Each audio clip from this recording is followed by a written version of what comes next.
Hi. Okay. I did a reading, but as I see, it took 20 minutes. I don't know if I want to give you guys that. So I'm going to break it down already drawn, minus these. I'll move these for now so you can see them. Okay. So I'm going to explain how this has worked. I used 4 oracle cards, 1 tarot deck, and I did a week ahead spread for myself. So I used the Halloween and an animal totem or shapeshifters to find my spirit animal totem and my theme for the week. My theme and my spirit became, it makes a lot of sense. It's about transformation, change, working from the ashes to build something new, which makes a lot of sense. I'm constructing a new life for myself. So this week, my theme will be butterflies and frogs and the transformation cycle of that. So there's those 2 oracles out of the way. Next, I used my Marvelous Oracle of Oz. You don't have to use any of these oracles. You could use any of your oracles to do this, or all tarot if you want. It doesn't matter. But the oracle I use to help pinpoint points in the tarot cards themselves. So it's to focus in and draw extra attention to it and give it more fulfilling meaning. So, for example, my Monday, it's saying the 8 of Pentacles reverse and cruelty. So Monday, I have been working hard and practice to make perfect on something, and now I'm going to beat myself up over it because I'm not getting what I'm hoping for or what I feel I deserve. That makes a lot of sense. I'm trying to get back into pole after my surgery, and I'm beating myself up greatly for it. So Monday is going to be one of those shit days for me. Okay. Let's do another one. Here we go. So Tuesday is the 10 of Pentacles and transparency.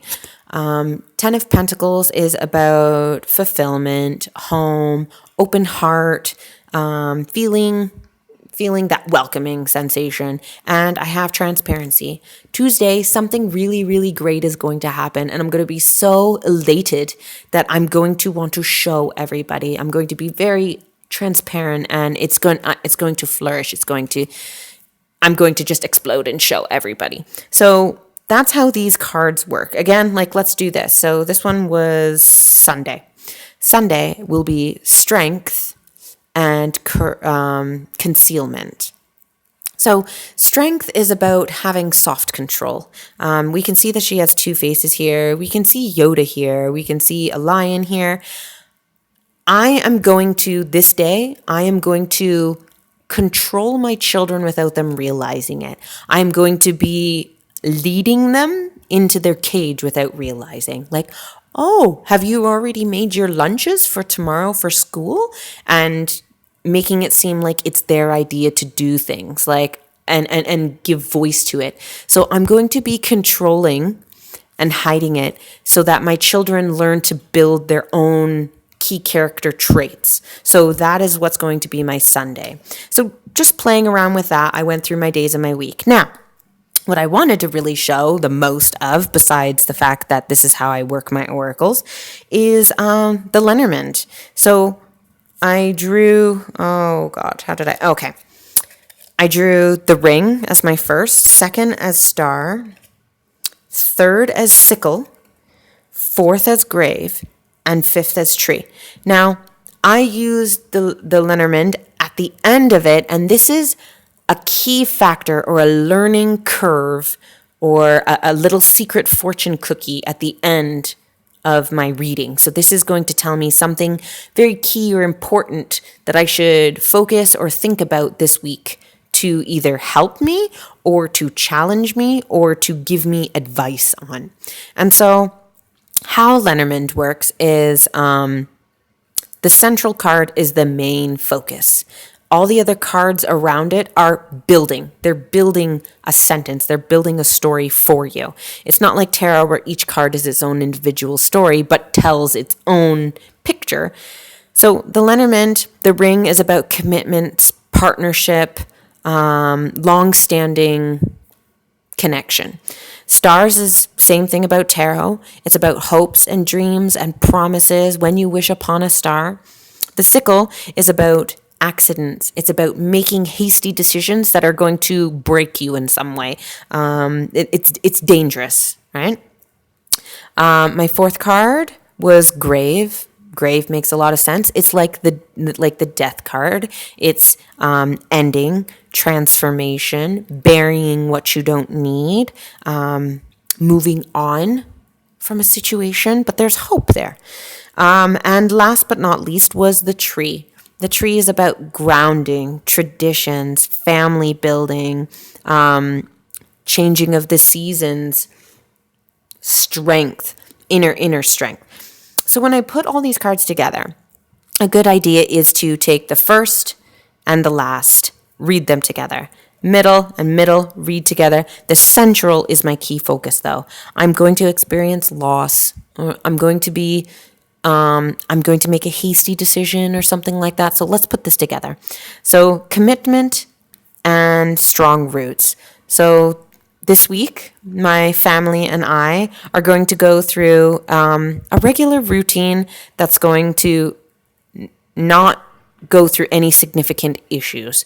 It's a long-standing commitment and lifestyle that we've led, and it leads all in the same route. Star and death. I'm hoping for change. Change is coming. Change is on its way.